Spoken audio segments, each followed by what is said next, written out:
66 million years ago, the clock stopped.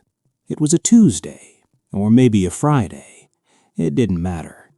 For the dinosaurs, it was just another day of ruling the planet, as they had done for 165 million years, until the sky fell.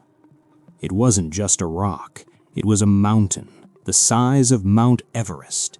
It slammed into the Yucatan Peninsula, not just falling, but screaming through the atmosphere at speeds 28 times greater than an AK-47 bullet. The impact didn't just break the ground, it broke the world. In a fraction of a second, energy equivalent to 10 billion Hiroshima bombs was unleashed. Think about that number. One bomb changed history. 10 billion ended it. We are told that this was the end, the KT extinction event. Scientists estimate that 75% of all species vanished.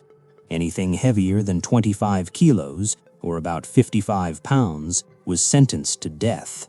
The giants, the icons, the non-avian dinosaurs were wiped from the history books. It's a clean story, a simple story. The rock hits, the dinosaurs die, the mammals rise. We even have documentaries titled "The Day the Dinosaurs Died," because we like simple endings. We like to think it happened in an instant. But nature is rarely simple, and death is rarely instant. What if I told you that for some of them, the day never ended? What if the extinction wasn't a moment, but a war that lasted thousands, perhaps even a million years?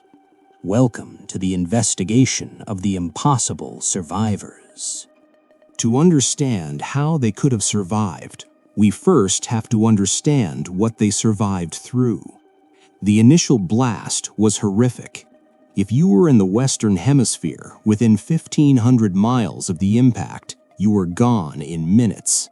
Blast waves, tsunamis, earthquakes. But for those on the other side of the world, the horror was just beginning. 25 trillion tons of earth and rock were thrown into space. It didn't stay there, it came back down, superheated. For a brief moment, the atmosphere became an oven, hotter than the surface of the sun. 70% of the world's forests caught fire simultaneously. But then, the fires went out, and the cold set in.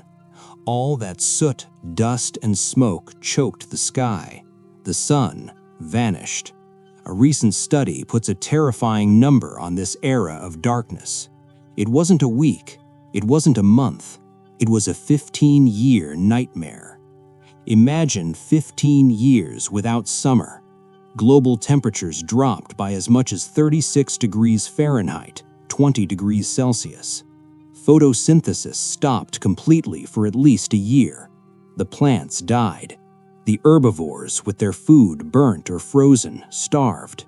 And when the herbivores fell, the carnivores had a feast, until they didn't. This should have been the end. Logic dictates that nothing large could survive this, but life is stubborn. In the marshes, in the dense, humid forests, in the high latitudes, pockets of life held on. Not the giants, but the small ones, the scavengers, the lucky ones. So when did the last dinosaur take its final breath? Was it 15 years after impact? 100 years? There is a massive debate in the scientific community right now. Some studies suggest everything was gone within a century, but others paint a very different picture. A pivotal study in 2013 proposed a startling timeline. It suggested that non-avian dinosaurs didn't just hang on, they persisted for 33,000 years after the impact. 33,000 years. That is long enough for civilizations to rise and fall. In this twilight world, the dinosaurs were no longer kings, they were refugees. They watched as the world changed around them. Mammals started getting bigger. Insect populations exploded. The rules of the game had changed. The researchers behind this theory believe the asteroid didn't kill them directly, It was the slow, grinding competition. Mammals and reptiles, like crocodiles, simply outcompeted the remaining dinosaurs in this new, resource-scarce world. Eventually, they faded away. Or so we thought.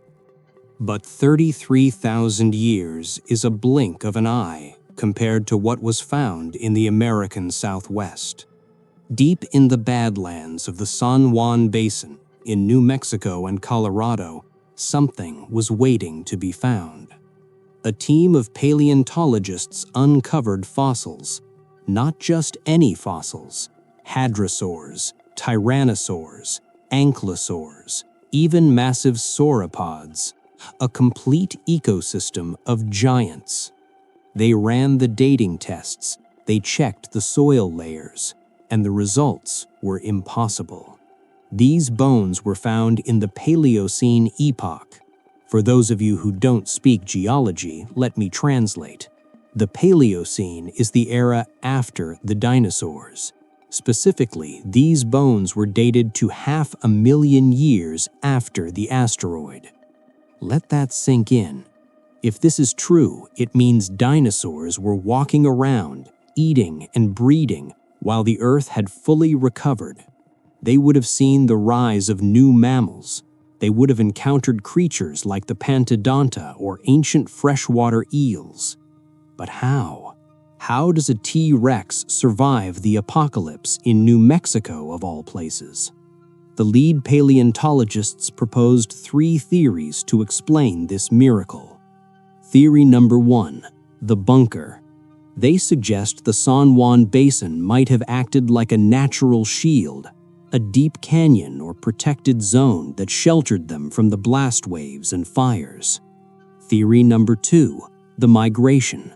Perhaps they weren't locals. Maybe they survived up north in places like Alberta, Canada, where the devastation was less severe. Then, as the nuclear winter froze the north, they migrated south, stumbling upon this oasis 500,000 years later. And theory number 3, the most cinematic of them all, the egg hypothesis. The adults died. They were too big, too hungry, but their eggs, buried deep in nests protected by soil, waited. They hatched into a quiet world, no parents, just instinct, and somehow, against all odds, they rebooted the species. It's a beautiful story, the lost world right here in America. But science is brutal, and the skepticism was immediate. The wider scientific community looked at these findings and said no. They called them zombie fossils. Here is the counterargument. Critics argue that these dinosaurs did die 66 million years ago, but over time, wind and water eroded their bones out of the old dirt. Rivers picked them up, carried them downstream, and buried them in new, younger dirt, the Paleocene dirt. They weren't survivors, they were just debris, recycled by the Earth, giving the illusion of life. It's the most logical explanation. It wraps everything up neatly, except for one thing, one specific skeleton that refuses to stay dead. Among the findings in San Juan, there was a single hadrosaur leg. If a river had washed this bone out of a cliff and tumbled it downstream for miles, it should be shattered, scattered, a mess. But this leg had 34 bones arranged in perfect order. The original researchers stood their ground. They argued, you can't get 34 bones to stay perfectly connected in a tumbling river. The only thing that holds bones together like that is meat, muscles, skin. Which means, when this dinosaur was buried in that Paleocene dirt, it was still fresh. It died there, 500,000 years after it was supposed to be extinct. So, who is right? Today, the zombie fossil theory is the accepted answer for most scientists. The idea of a Jurassic Park surviving in New Mexico is considered invalid. But the questions remain. We see hints of it elsewhere. Ammonoids, creatures of the deep, possibly surviving for 1,000,000 years. The gap in our knowledge is as wide as the crater itself. Whether they lasted 15 years in the freezing dark or 500,000 years in a hidden valley, the dinosaurs proved one thing: they didn't give up their planet easily.